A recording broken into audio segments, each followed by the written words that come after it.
Time for episode 2 of The Only Insurance You'll Ever Need.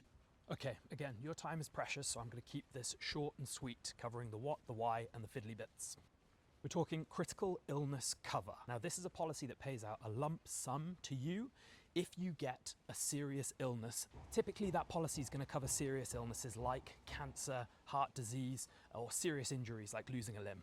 Now, we humans are pretty optimistic and we always think we're going to be healthy, but actually 1 in 3 of us are going to suffer with a serious illness at some point in our lives. Similar to the life insurance episode, we've got loved ones that are going to need an amount of money if you're no longer able to work or require time to get back to work and get healthy to cover things like mortgage payments or your lost income.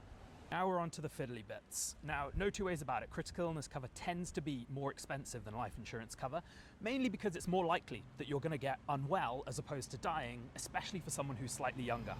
For an average 35-year-old who's in good health, it will cost you around about £16 a month to get about £50,000 worth of cover, and that is more expensive than life insurance, but as mentioned before, it's more likely that you might need to claim on it.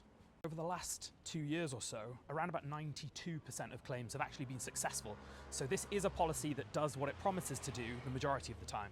You do need to be really clear on the detail with these policies to understand exactly what illnesses are covered. The last thing that you would want is that you do contract a serious illness and it turns out that your policy doesn't pay out for that specific one. So get into the details.